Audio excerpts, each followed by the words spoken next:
लड़का बनी बहू। पूरे 28 साल का हो चुका था ऋषभ, लेकिन शादी करने को तैयार ही नहीं था। माँ बाप पूरी तरह से परेशान हो चुके थे।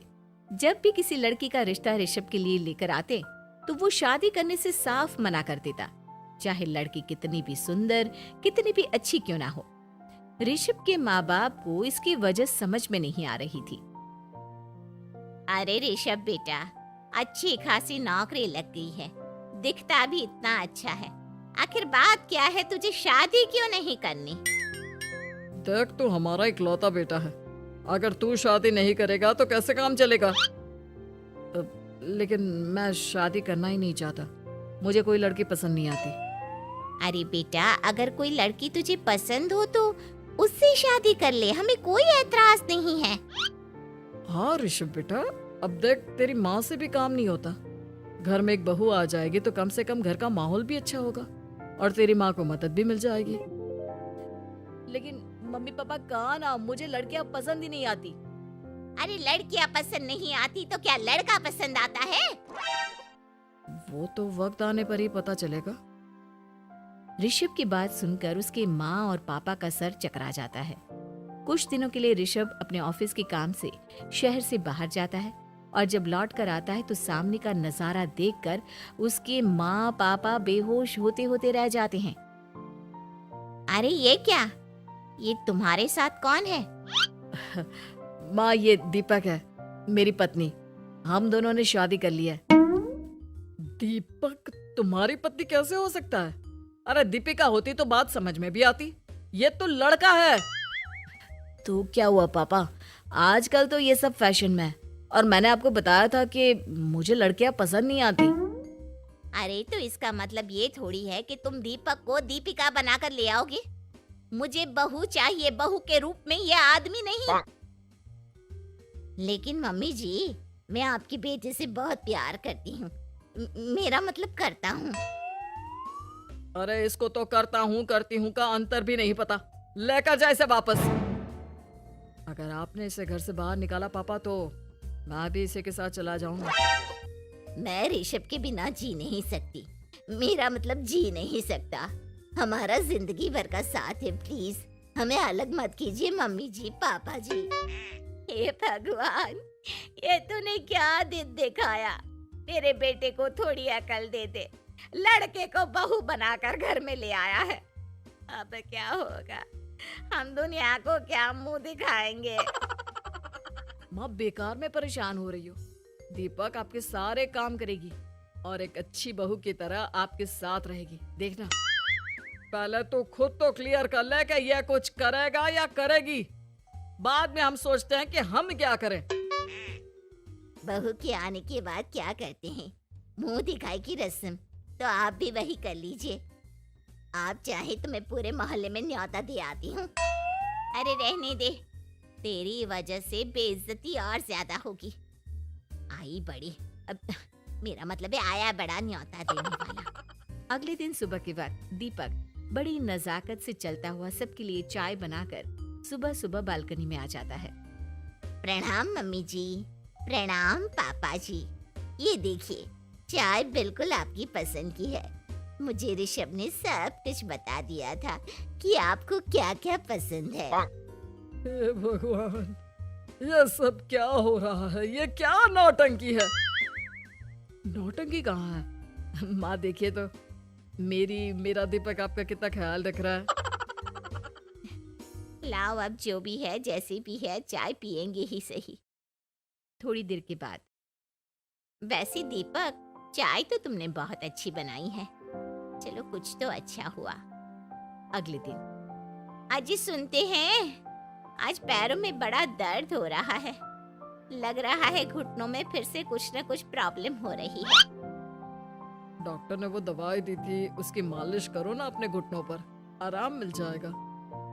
वो क्या है ना, खुद के हाथों से ठीक से मालिश नहीं हो पाती।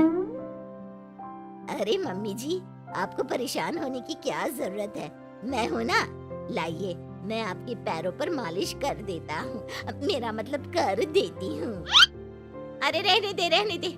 घर में बहू होती तो सेवा करती, यहाँ तो आदमी बहू बनकर बैठा हुआ है। मम्मी जी नाराज मत होइए, एक बार मुझे मौका तो दीजिए आपकी सेवा करने का। अच्छा ठीक है, ये ले दवाई लगा दे। दीपक बहुत अच्छे तरीके से घुटनों की मालिश करता है। थोड़ी देर के बाद इतना आराम मिल रहा है क्या बताऊं। ऐसा लग रहा है मेरे घुटनों में कभी तकलीफ थी ही नहीं। लगता है तुम्हारी लड़का बनी हुई बहू तुम्हें पसंद आने लगी है।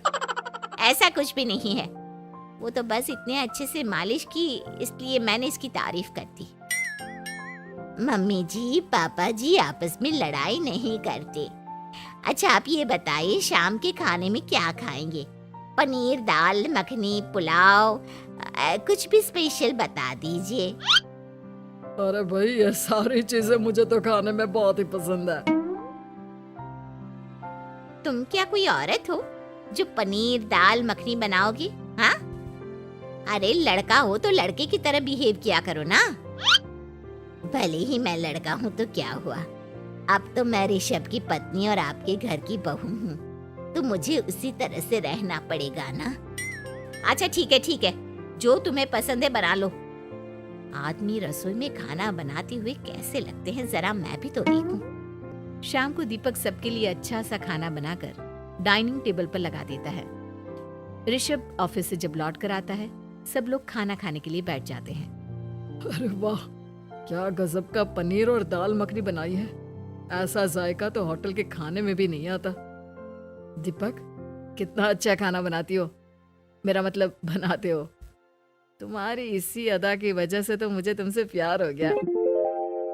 अरे बहुत हो गया, आदमी होकर आदमी से प्यार करते हो। अरे लेकिन कुछ भी कहो, जरा खाना खा कर तो देखो ऋषभ की माँ, मजा आ जाएगा।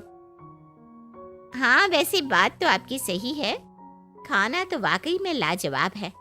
इतना स्वादिष्ट पनीर तो मैंने अपनी जिंदगी में नहीं खाया। कितना अच्छा होता अगर ये दीपिका होती। और फिर अगली सुबह कुछ ऐसा होता है जिसे देखकर ऋषभ के माँ और पापा ना केवल खुश होते हैं बल्कि हैरानी से उनकी आंखें फटी की फटी रह जाती हैं। उन्होंने जो नजारा अपनी आंखों के सामने देखा उसे देखकर उन्हें अपने आप पर भरोसा नहीं हुआ। सुबह का वक्त था, सब लोग बालकनी में बैठकर सुबह की चाय का इंतजार कर रहे थे। तभी रसोई में से एक बहुत ही खूबसूरत लड़की जिसके लंबे लंबे बाल थे और जिसने साड़ी पहनी हुई थी, हाथ में चाय की ट्रे लेकर वहां आती है। अरे ये कौन है?